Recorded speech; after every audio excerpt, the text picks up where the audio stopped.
Sentinel Mindset. I always wanted to be a cop from like a very, very young child. It was something, I can't even describe it. It was something from within. The idea to see somebody in uniform helping other people, I just don't know what it was, but it was something that gravitated at such a young age. It's like knowing exactly what you want to do. You ask a lot of people these days, what do you want to do for a living? What do you want to do when you grow up? And a lot of things that you hear is like, I want to do this or that. Sometimes you'll be wanting to do something that your parents want you to do, like lawyer or doctor, which seem to be the most common things. But for myself, it was that. And I know a lot of people listening, a lot of our viewers, a lot of our listeners have those same desires to do something in protection, whether it be policing, whether it be executive protection, AKA bodyguarding, or something to do in law enforcement. It's a desire from within. So for myself, from that very young age, I always wanted to get there. So I started to do a lot of things in my life to gravitate towards that. So I would do a lot of things that police look for, like community work, volunteer work. I started doing a lot of jobs in security that would kind of help me get towards that pathway. And it wasn't until I went to college, and back then it was called law enforcement. That's it. It's not, now it's called police foundations or different variances. It wasn't until I went to college where I started to take things very seriously, meaning as in my parents couldn't afford to put me in school, so I had to pay for it myself. And back then we used OSAP, but I remember vividly when I started at Seneca College King Campus that I said to myself, I have to put everything in right now to make this happen. And I did. And I ended up doing a 2-year program. I ended up making some amazing friends, connecting around like-minded people that wanted to grow and be better. And all of us ended up pretty much achieving this President's Honors Roll or High Honors Roll achievement in our college. And it was something that I was very, very proud of. And I remember probably I would say a couple of weeks before the end of our second year, our college professor says, there's a stat that states that a percentage of you will be actually successful in careers in policing. And that stat back in 1998 was 6%. 6% of all students within a law enforcement capacity college would be able to be successful and become a police officer. And when I heard that stat, I was like, that's going to be me. Like 100%, that is going to be me. I am that 6%. So when school was done, I started to apply to different jobs. I got a job working at the Eden Center in security with a coworker of mine who went to school. And just started going through the motions, started applying. And I applied to many services. I applied to Peel, I applied to York, I applied to the OPP. I even applied to things like CSIS. I just wanted to get a career. And at that time, I just hit 20. So I started to go through the process, do the physical, do the written. And when it got to the background stage, at that point, this is where I kept on getting cut. At that point, just getting cut at that background stage. And the thing is, the Police Service Act, they have a thing that states that you cannot know why you got cut. And this is like data from 20 plus years ago, but I'm just trying to let you know that that was something that was very discouraging for me. So I kept on getting cut, and I got cut with Peel at one point, then I got cut with York, and then I got cut with Toronto, and then I did Toronto again. So after 4 attempts, this opportunity comes up at a place where I can get a job working for the City of Toronto and doing something in a social work capacity setting. So I ended up doing that. I jumped on and I got through a connection, a job working for the City of Toronto. And at that time, this is now back going to 1999, the pay was quite good. And it was actually very, very similar to what a police officer would make. So I just started to get comfortable. And I ended up, just fast forwarding the story, doing a career with the city for 17 years. Okay. And there was little opportunities and pockets where when I was maybe 23 or 24, I could have reapplied, but I got comfortable. And if I look back, the discouragement of not getting on, the discouragement of, having the police service tell you, unfortunately, you cannot continue, but we can't tell you why, and not knowing what to do to address the situation, just made me feel, you know what? I'm getting comfortable right now. Now, I also, in that time span of the age of 22, got married young. And because I got married young and started to have kids a couple of years later, now life's responsibilities are coming in very heavy. So now every decision you make truly impacts, hey, wait a second, if I leave this city job to go back to the police service, will I be able to sustain my mortgage? Will I be able to sustain doing this and that? Because you have a window for the first couple of years where you're building your salary up. And I was already capping with this as a social worker. So these decisions started to get complicated for me. And it wasn't until 2009 where the city of Toronto goes on strike. And this was arguably the largest strike in city history, which happened in 2009. It was actually lasted for 42 days. And nobody at that time knew it was going to be that long. But we were told it was going to be a very long strike. For those of you that remember back in 2009, where there was no garbage pickup for 42 days, our union, it was associated with the waste disposal union. So we kind of went on strike together. Now, we were told this strike would be very long. So what we ended up doing is basically, I mean, for myself at least, is applying to many, many areas of the security industry. So I would give out my resumes to any clubs or commercial settings or any environment that I would hire me right away. And I ended up in that time frame working for about maybe 4 to 7 different employers. And in that time, one of those employers was Sentinel Security. So when I started working for them, the one thing that I had as my experience and my backbone was working in corporate settings where things were done very different than what I was accustomed to doing in security. So I kind of had this like Shark Tank, Dragon's Den moment where I was like, okay, wait a second. How can we change the industry? How can we make the industry even better? How can we find ways to elevate the game? Why are people dressed like this? Why is it seems like anyone can get a job in security? So all these questions start to come into play. And then I started answering my own questions in like, here's what we need to do to make the change. Here's what we need to do to make it happen. So I approached at that time the owner of Sentinel and I asked him, I go, Brian, do you mind if I bring some contracts to the table? And he was like, yeah, of course. I'd love that. Because I was already doing work for him. I already established that rapport and that trust.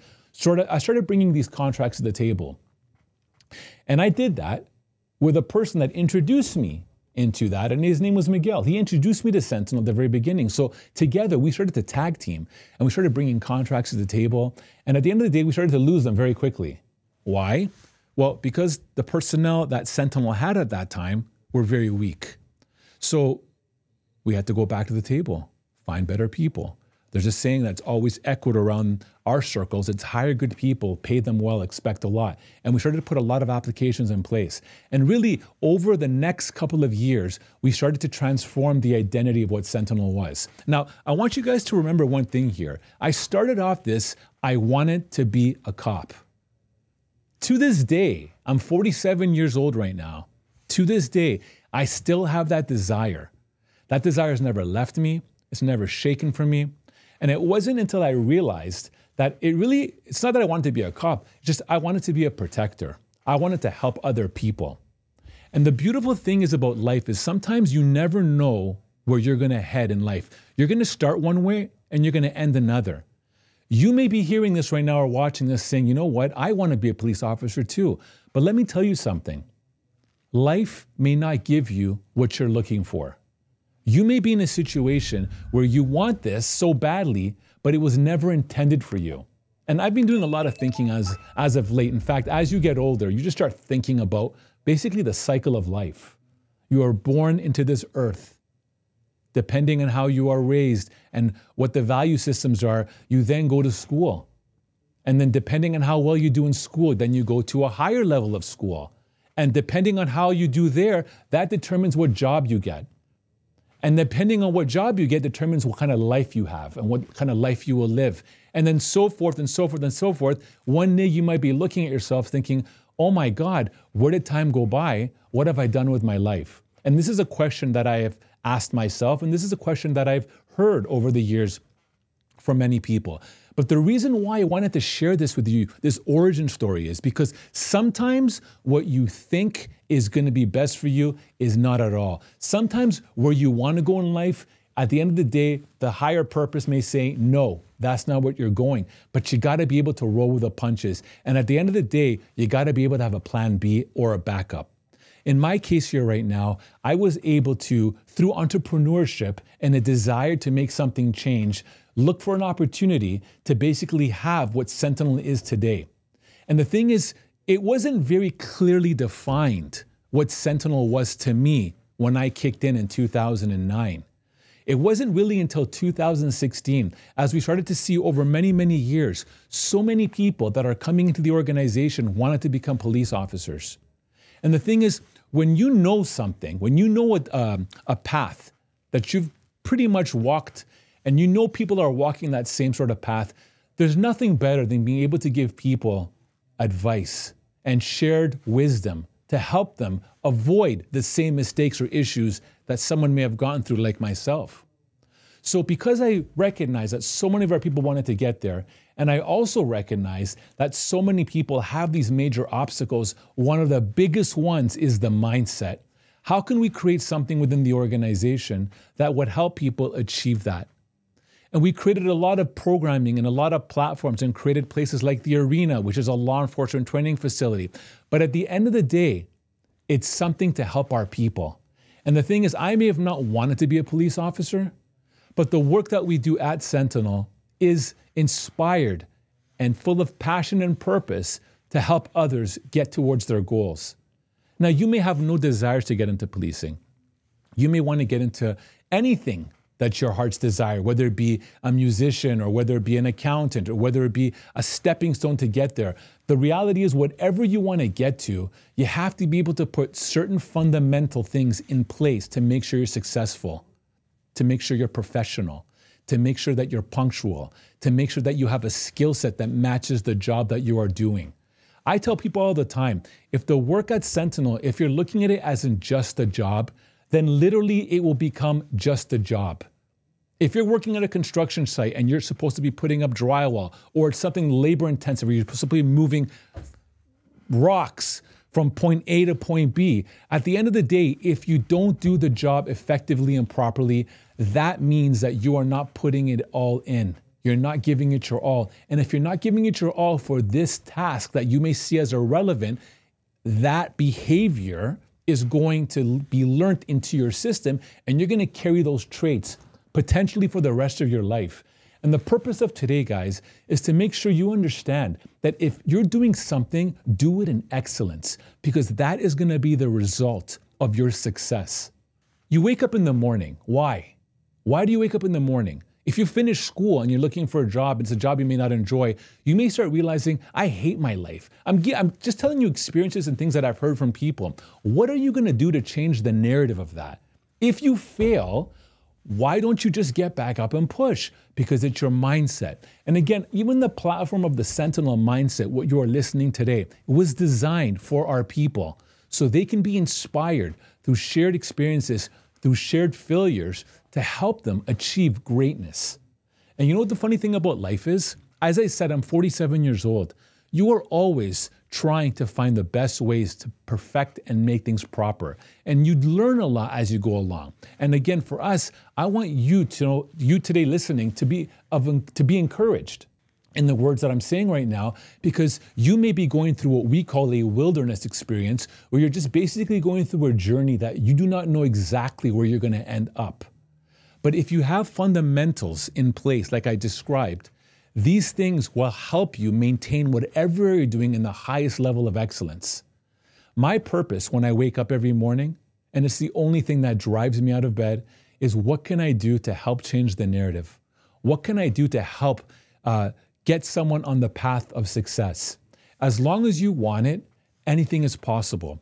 So I encourage you today, if you're looking at getting into a career in law enforcement, if you're looking at becoming a police officer, if you have been hit with life's obstacles, and if you've gone through failures, remember, they are all defining you. They are all making you a better person. They are evolving you.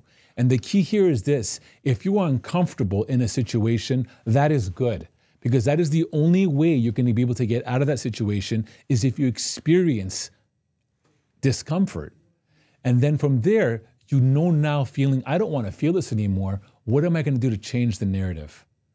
We're going to be pushing out a lot of content over the next couple of months. And again, the goal here is to help you. If there's topics that you'd like us to talk about, let us know. We can do this together, because at the end of the day, you know, you've heard this before in the past, but it's very hard to do something on your own.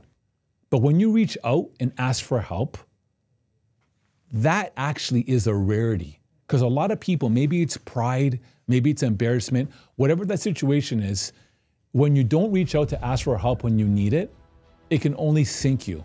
So if you have something right now that is on your mind, if you have a burden that's hitting you, I ask you right now just to have that shift. Understand that we are here to help in any way we can through the content that we provide. But we want to see you win, we want to see you succeed. And really what we're asking is to basically have a mindset shift, because I can assure you, you can do this. Whatever that may be, you can do it. And you know what? It may not be exactly what you want, because that's gonna be life. Life's gonna throw those obstacles at you. If you had those aspirations to get into policing like myself and you never got there, well, look what I'm doing right now. I'm able to be a leader of my organization, overseeing various businesses, something that I never, ever, ever saw back in 1999. But somewhere along the line, it seeped its way in because of work ethic, because of drive, because of the ability just to move forward. And I can tell you this right now, it's available to everyone. You just gotta search for it. Guys, I hope you enjoyed this episode. I hope you got some value from this. And again, if there's anything that you ever wanted to share, please reach out to us. Have a fantastic day, everyone, and take care. Stay safe. Thank you for joining me in today's podcast. This podcast was created for protectors in the fields of law enforcement, executive protection, security, and anyone looking to level up their mindset. If you are learning from this podcast and you're enjoying it, please subscribe to our YouTube channel at The Sentinel Mindset. That's a zero-cost way to support us. In addition, please subscribe to the podcast both on Spotify and Apple. And on both Spotify and Apple, you can leave us up to a 5-star review. If you have questions for me or comments about the podcast or guests you would like me to consider on The Sentinel Mindset, please post all comments on YouTube. I do read all the comments. Please also check out our sponsors, thearenatoronto.com. The Arena was created to help all those in the fields of law enforcement, security, and all that achieve their fitness goals. I want to thank our producer, Matthew Doyle, and creative support, Jaslene Singh, who help me with this podcast every week. We value your feedback and are here to support you.